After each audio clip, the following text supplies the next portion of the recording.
En ce vendredi 19 avril 2024, je ne devais pas faire de vidéo. Je vous ai dit dans l'autre que ça allait être la dernière. Évidemment, je vous avais envoyé, je vous ai fait une petite vidéo concernant les mainstream pour comprendre. Mais pourquoi je la fais aujourd'hui? Parce qu'aujourd'hui, justement, c'est l'anniversaire de mon papa.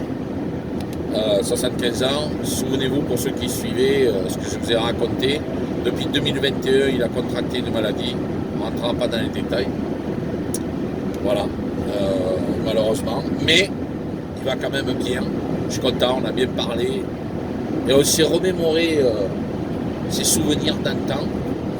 Et à chaque fois, comme disait Coluche, tu parles, avant c'était Tarte. Peut-être.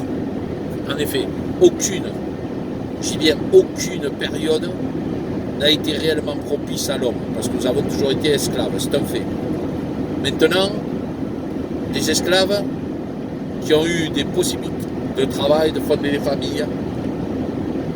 L'époque de papa, donc qui est né en 49, était une époque où un salaire et une aide à la maison pour la femme, c'était comme ça à l'époque, qui faisait les enfants avait ce qu'il fallait pour nourrir la famille. Aujourd'hui, 2 salaires ne suffisaient même plus. Ils m'ont raconté à l'époque, il y avait des bus, des cars qui venaient chercher le matin, qui te ramenaient. Il y avait la cantine. Il y avait le chômage en gros n'existait pas pour ceux qui voulaient travailler. Et c'était des manufactures à la française, des vraies manufactures à la française. Papa, il est né à Lot-et-Garonne, à Marmande. Et pour ceux qui connaissent, il y avait des usines à tabac, il y avait des manufactures de chaussures, il y avait plein de manufactures, de travail. Il était entouré aussi mon grand-père était boulanger, il faisait aussi un petit peu de plantation, les voisins aussi. Il y avait le tabac, qui tournait à Tonnes, etc. Enfin, c'est lunaire, stratosphérique aujourd'hui de parler de tout ça et de se rendre compte qu'en fait, on a l'impression de parler d'une autre époque ou d'une autre planète. On parlait de la pêche aussi, qui était abondante à l'époque, vraiment à la Garonne, pour ceux qui connaissent, vraiment pêche à la Garonne. Bon, j'ai passé un bon moment, je suis content de discuter avec papa, mais c'est surtout pour qu'on réfléchisse à ce qui se passe. Alors on vous dit, on est de plus en plus nombreux. Quand on sait que sur 89 km², une étude a été faite, une statistique a été faite comme quoi l'humanité pourrait être contenue sur 89 km², ça fait réfléchir. La planète, elle est assez immense pour tout le monde. Et quand vous regardez la mortalité et les naissances, qui aujourd'hui partent en déséquilibre total, la population ne va pouvoir que se réduire. On voit les pollutions, on voit tout ce qui se passe aujourd'hui. Donc aujourd'hui, cette vidéo est un aparté parce que je vous ai dit, je vais abandonner à un moment ou un autre, je vais arrêter. Je vois les vues. Là aujourd'hui, peu importe les vues, même si vous êtes que 4 à la sûre, c'est pas grave. Ce qui m'intéresse, c'est les personnes qui m'écoutent et qui sont en accord et en harmonie avec ce que je dis et qui ont vécu ça. Bon, papa a connu par exemple la période de la Lune. J'espère de son vivant, il comprendra à quel point c'était la plus grosse arnaque mondiale, américaine, et que ça a été le début de l'hégémonie américaine justement. Et on voit où on en est aujourd'hui. On suit l'Amérique et regardez ce que ça nous donne aujourd'hui. Autrefois, il y avait des restaurants sur toutes les routes. Bon, vous me direz, pour la sécurité, il y a eu des routes à 2 voies, il y a eu des autoroutes, etc. Certes, mais même sur encore des routes qui sont fréquentées par les poids lourds, les restaurants ferment. On dit un restaurant, pourquoi? Parce que les mecs, ils descendent plus de leur camion, beaucoup. Ils restent dans leur camion pour bouffer, parce que ça leur revient moins cher. C'est pas normal. Vous voyez que les produits sur les étalages, là, je me suis arrêté pour acheter des produits. Là, je me suis arrêté 2 fois pour acheter des produits typiquement faits par des Français. 3. Une boulangerie artisanale, une vraie de vraie, chocolatier. pour acheter des charcuteries du 43, du pays de Sébastien, et pour acheter ensuite des biscuits dans le Lot par un artisanal. Voilà, il fait de l'artisanat. Certes, c'est un poil plus cher, c'est vrai. Ça n'aurait pas, mais c'est comme ça. Et pour autant, c'est du produit français très bon, de très très bonne qualité. Je suis sûr de ne pas trouver de l'insecte et des saloperies d'additifs et tout ça, tout ce qu'ils veulent mettre dans nos assiettes, vous voyez. Et c'est là où le bas blesse, c'est là où le bas blesse. Quand vous discutez avec ces personnes-là, ils subissent des taxes européennes. Pas françaises, des taxes européennes. Et ils nous disent, en fait, ce qui nous met dedans, et ce qui est terrible, c'est cette Europe. Un dénommé Jacques Attali en a parlé sur Sud Radio, et je rappelle que c'est la vidéo la moins vue et la moins likée de toutes les vidéos de Sud Radio, toutes, sans exception. Ils ont eu des invités moins passionnants que d'autres. Quand on regarde, certains ils vous parlent d'économie, ils vous parlent de... Je sais pas, il va y avoir plusieurs luttes, parfois il va y avoir des luttes qui ne vont pas vous concerner, etc. Ces gens-là ont fait plus de vues qu'Attali. Ça veut tout dire. Ça veut tout dire. Et lui, il dit, nous sommes tous d'accord. Il parle pour tous ses copains, toute cette... Bref. Aujourd'hui, c'est l'anniversaire de papa. Et donc, pourquoi c'est pour ça qu'en plus, ça fait le rapprochement avec ce qu'on s'est dit. On se remonte des souvenirs. Et on vous dit, il ne faut pas vivre dans le souvenir. Mais c'est un fait. La vie est ainsi faite. Les souvenirs, on ne peut pas vous les voler. Et quand il a reparlé, il dit putain, je l'entendais, il revivait ce qu'il m'a raconté. Oh là là, je revois tout ça. Ben oui, j'étais content qu'il le revoie. C'est son anniversaire. Et ça permet de voir le chemin qu'il a accompli. Il me parlait de sa jeunesse. Et aujourd'hui, le petit dernier, ma petite sœur qui fait son anniversaire après-demain d'ailleurs, je fais un gros bisou aussi. Évidemment, je n'ai pas raté. Et ben elle vient avec le petit dernier, le tout petit. Giovanni, tout petit dernier. Et il a 8 ans, 9 ans. Voilà, c'est le petit dernier, 10 ans. Pardon, ça, il a 10 ans. 10 ans, le tout petit, le petit dernier. Et qui va venir voir le patriarche, vous voyez. Donc c'est un petit peu un symbole. Pour ça qu'aujourd'hui, cette journée est un peu exceptionnelle, un peu particulière. Mais en même temps, elle est un symbole, elle représente un symbole de ce qu'est devenue la France à cause de cette fameuse communauté européenne. Parce qu'à l'époque, déjà, l'Europe existait. Mais elle n'était créée que pour potentiellement éviter des guerres en disant, voilà, à partir de maintenant, nous allons être un bloc, tu attaques un pays, tu attaques les 12. Ça a été créé avec 12. Les États-Unis d'Europe viennent d'être signés à 41 ou 42 pays. Je vous laisse faire vos propres recherches.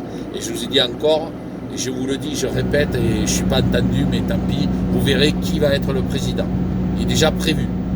Donc s'il saute, c'est pas bien grave, parce que de toute façon, tout va être truqué. Pareil, c'est pas le débat aujourd'hui, je répète. Je le dis, hein, vous me verrez plus sur ma chaîne. Je vais peut-être poster de temps en temps dans l'onglet communauté. Allez voir mon onglet communauté. N'attendez plus de vidéos de moi. Ce sera, vous voyez, la dernière, c'était juste pour vous montrer que déjà, c'était sous contrôle à une certaine époque et qu'on réitère exactement ce qui s'est passé à cette époque-là. On réitère. On veut rentrer en guerre. Nous avons affaire à des bellicistes.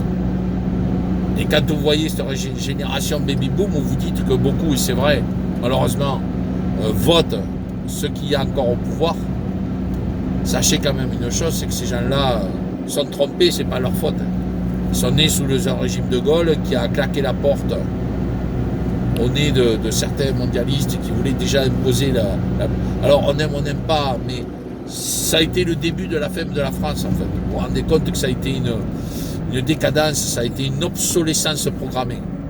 Voilà, une obsolescence programmée. Les voitures qui tournaient à l'essence. Donc ce que je voulais dire aujourd'hui, ce sera rapide, beaucoup plus que d'habitude, c'est que quand on dit à l'époque c'était autre chose, c'est vrai. Alors, je ne vous parle pas d'insécurité, je ne vous parle pas des accidents routiers, etc.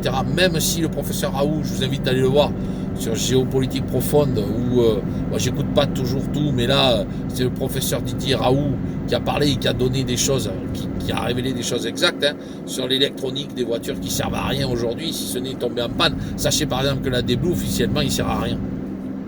Il sert qu'à une chose, c'est que s'il n'y a plus d'AdBlue, on bloque vos voitures, elles ne peuvent plus repartir, vous voyez. L'électrique, si on vous fait une panne générale, on peut avoir le contrôle sur vous. Idem pour les pompes. Vous ne pouvez plus servir le gasoil. Par contre, vous pouvez le stocker, le gasoil. L'AdBlue, vous pouvez aussi potentiellement le stocker, en effet. Mais l'électricité, elle ne se stocke pas. Donc, voyez un petit peu où on en est arrivé. L'électricité où la France était le fleuron. On avait besoin de personne d'autre pour éclairer nos rues. Dans mon village où je rentre avec la lampe, torche, ou à 11h30, le maire coupe la lumière dans notre village, qui est loin encore d'être un village d'insécurité, heureusement. Mais ce n'est pas le cas de tous les endroits où, je ne vous dis pas, les points de deal et compagnie. Moi, je roule beaucoup, je vois les jeunes qui trimballent, avec la lumière du téléphone, dans le noir absolu, ils éteignent la lumière, personne ne les voit. À moins qu'il y ait de l'infrarouge ou des lampes braquées sur eux, est-ce que vous voyez ce que je veux dire? Voilà, donc c'est toute une obsolescence programmée de vous dire que on vous dit c'était peut-être pas mieux avant, mais en attendant, avant, ça c'est incontestable. Nous avions, il y a un exemple, nous avions des usines qui tournaient à plein régime. Je pense à Renault Citroën, Peugeot Citroën, là je parle pour Mulhouse, où quand vous discutez avec l'ouvrier qui vous dit on n'est plus que 5000, c'est monté jusqu'à 8, 10, 15 000, je crois, ouvrier, m'a-t-il dit de mémoire, sauf erreur de ma part, bien sûr.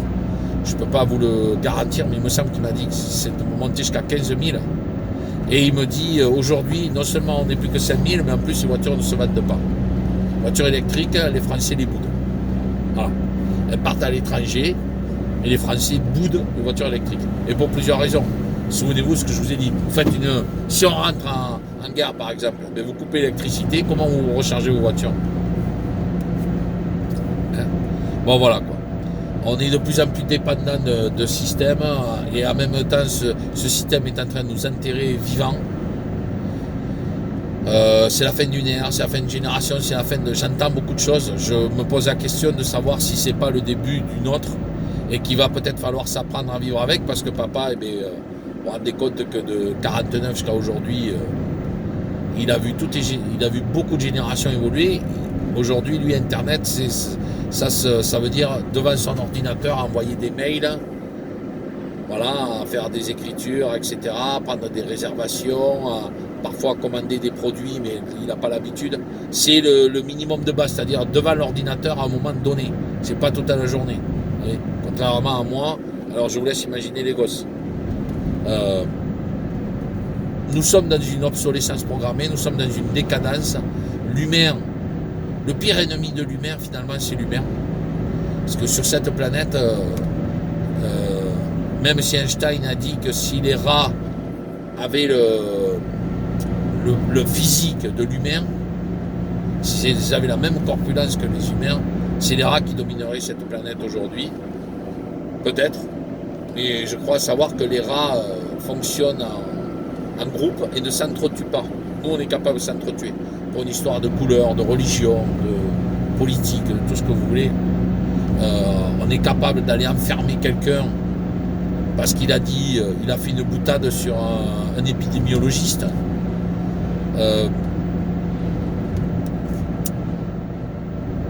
Papa est encore vivant et je suis content qu'il le soit. Il a laissé des plumes, il ne le sait pas, il ne veut pas l'entendre parler, je ne veux pas, je refuse. Vous savez quoi je parle? Mais nous sommes dans une décadence, dans une obsolescence programmée, je répète. Et ma conviction la plus profonde, c'est que nous allons nous enterrer petit à petit. Nous verrons, c'est nous qui raconterons à nos enfants cette génération-là qui, eux, seront soit nostalgiques pour certains, soit carrément diront ouais mais attends, il t'a tourné la page, t'as vu nous aujourd'hui, regarde moi, je suis derrière mon écran, bam j'appuie, tu vois, j'ai gagné ma truc, tiens, boum, 5 minutes plus tard il a la bouffe devant sa porte, il va plus se déplacer, Moi, j'ai bien peur qu'il faille peut-être s'habituer à ça. Après, vous me connaissez, moi, je me bats. Hein. Encore hier, en allant acheter mes produits, je suis tombé sur un serbo-bosniaque. Il est à la fois, il a les deux origines. Hein, contrairement à ce qu'on écoute, tous les dégénérés qui vous disent ouais, mais moi ci, moi ça, moi ci, moi ça. Ouais, mais en attendant, lui, il me dit il arrive à vivre en paix, en harmonie avec le fait qu'il ait les deux, il soit les deux générations, vous vous rendez compte, donc faire les deux comment on appelle ça, les deux, le serbe et bosniaque, excusez-moi, je n'arrive pas à m'exprimer. Donc c'est pour vous dire un petit peu que lui, ben, il a discuté et puis c'est un homme éveillé, c'est un homme qui se rend compte, qui fait carême, pas le carême extrême, mais qui fait un carême et qui est en train de venir vous dire que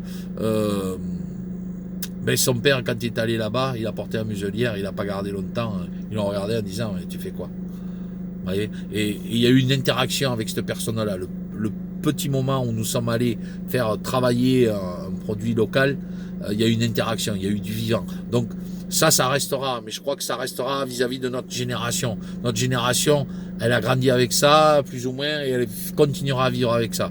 Je ne suis pas convaincu que ce soit comme ça partout et avec tout le monde. Voilà, donc c'est pour ça que je tenais à vous dire, nous avons basculé dans une nouvelle génération. Cette nouvelle génération ne changera pas le monde, ne voudra pas le changer parce qu'eux, ils sont en train de glisser là-dedans. Ils se rendent compte de rien. La guerre, je crois qu'il n'y en aura pas. Je crois qu'il y aura toujours de quoi bouffer, même si c'est de la merde. Et c'est bien ça le problème. Mais en attendant, vous voyez cette obsolescence qui fait que on parle de choses qui disparaissent au fur et à mesure, qui n'auraient jamais dû et qui pourtant aujourd'hui nous font prendre conscience que nous avons basculé dans une autre ère, dans un autre monde, dans un autre système. Et que l'on veuille ou que l'on veuille pas, nous en sommes dépendants. Et si l'humain a décidé que c'est la fin d'une ère pour en basculer sur une autre, on pourra rien y faire. Parce que Laurent, il parle, il va toucher 40, 50, 100 personnes. Un autre va faire 1 million de vues, mais nous sommes 8 milliards. Et n'oubliez pas que c'est mondial ce qui se passe. C'est que les générations, ceux qui sont les plus riches parlent pour les plus faibles, pour les moins riches. Ça a toujours été comme ça. Ils sont forts avec les pauvres, avec les faibles, et ils sont faibles avec les forts. Mais les forts en ce moment n'ont aucun intérêt à renverser ce mouvement. C'est ça qu'il faut comprendre. Donc ben, je suis content que papa soit là, j'espère que j'aurai l'occasion de continuer à en parler avec lui, mais réfléchissez à ce que je vous ai dit et dites-vous que l'obsolescence programmée, de toute façon, elle est là. Bisous.